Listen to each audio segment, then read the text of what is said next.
Happy women's day. பெண் ஒரு சக்தி வாய்ந்த ஆயுதம். woman is a powerful weapon. பெண் ஒரு தேவனுடைய சிறந்த படைப்பாய் இருக்கிறாள்.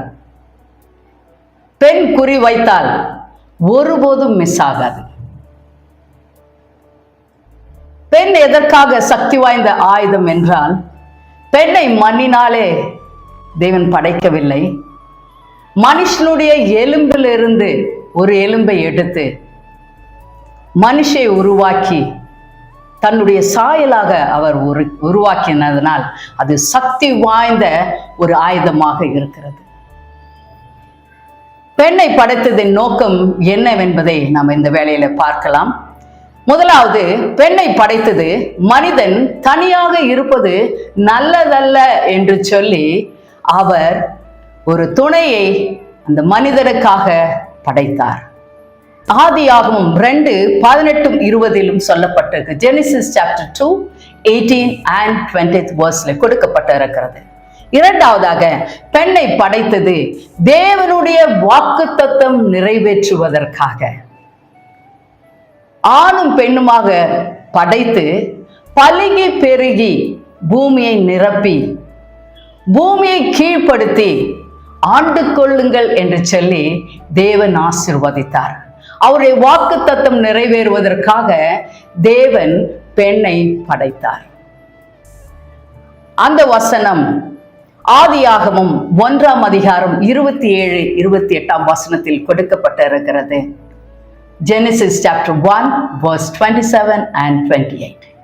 மூன்றாவதாக, பெண்ணை படைத்தது தேவனுடைய திட்டம் நிறைவேற்றுவதற்காக படைத்தார். ஜெனிசிஸ் சாப்டர் 3:15, ஆதியாகமம் 3:15, உனக்கும் ஸ்திரீக்கும், அதாவது சாத்தானுக்கும் ஸ்திரீக்கும், உன் வித்துக்கும் அவள் வித்துக்கும் பகை உண்டாக்குவேன், அவர் உன் தலையை நசுக்குவார். இந்த சாத்தானின் தலையை நசுக்குவதற்காக தேவனுடைய குமாரனாகிய இரட்சகராகிய இயேசு கிறிஸ்துவை இந்த உலகத்திலே கொண்டு வருவதற்காக பெண்ணை உபயோகித்தார். அதற்காகத்தான் தேவன் படைத்தார். பெண்ணின் மூலமாக யுத்தம் துவங்கினது, பெண்ணின் மூலமாக யுத்தத்தை முடித்தார். ஹல்லேலூயா. கர்த்தர் எவ்வளவு அழகாக பெண்களை பிரமிக்கத்தக்க விதமாய் படைத்து அவர்களை எடுத்து உபயோகிக்கிறார். பெண்கள் ஒரு சக்தி வாய்ந்த ஆயுதம் என்கிறோம். பெண்களுடைய மெயின் வெப்பன், அதாவது முதன்மையான ஆயுதம் என்னவென்றால் கண்ணீரோடு கூட ஜெபிக்கிற ஜெபம், அன்பு. இவை இரண்டும் அவர்களுடைய மெயின் வெப்பனாக இருக்கிறது. பெண்களே, இந்த சக்தி வாய்ந்த ஆயுதத்தை வைத்துக்கொண்டு இந்த உலகத்தில், சமுதாயத்தில், குடும்பத்தில் ஜெயமிடுங்கள். பெண்ணே, உன்னுடைய முழங்கால் எப்பொழுதும் தேவனுடைய பாதப்படியாகிய இந்த பூமியின் மேல் எப்பொழுதும் தொட்டுக்கொண்டு இருக்கட்டும். ஹல்லேலூயா. ஜெயம் எடுப்பதற்காக. பிறகு மலை போல வருகிற கஷ்டங்கள், கண்ணீர்கள், கவலைகள், துன்பங்கள் எல்லாவற்றிற்கும் மேலான இயேசு கிறிஸ்து என்ற நாமத்தின் மூலம் ஜெயம் எடுக்க வேண்டும். துதி எடுத்தால் சாத்தான் ஓடுவான். அதனால் இயேசுவின் இரத்தத்தை ஈசோப்பு என்னும் உன் வாயினாலே அறிக்கை செய்து துதித்து பாடி கர்த்தரை ஆராதித்து அவன் மேல் நீ ஜெயம் எடுக்க வேண்டும். ஹல்லேலூயா. இயேசுவின் இரத்தத்தை கண்டால் சாத்தானுக்கு மிகவும் பயம்.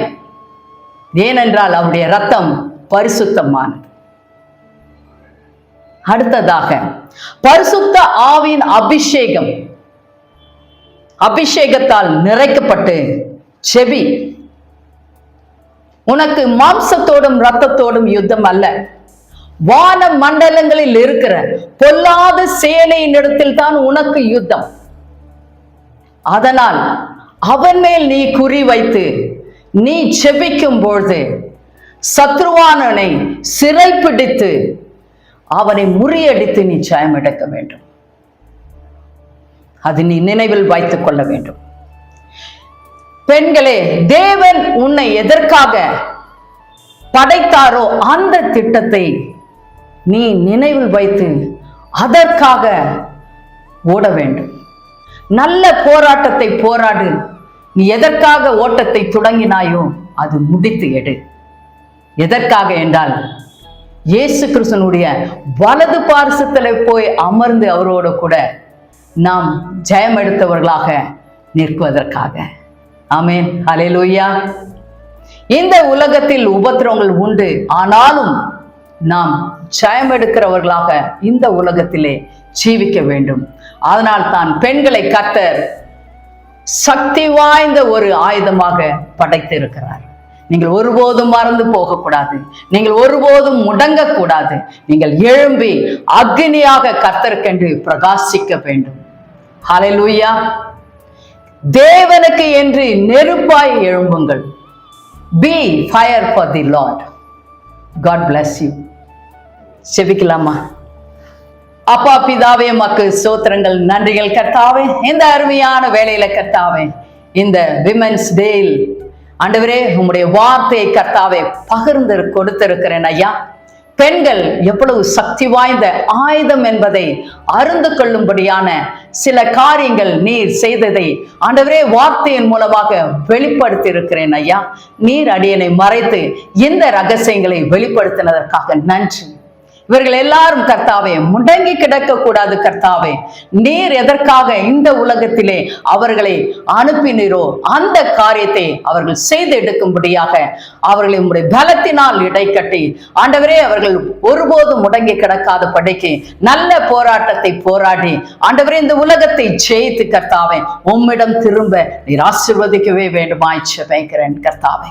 ஆண்டவரே கலப்பையின் மேல் பெண்கள் கை வைத்து விட்டதாயிற்று.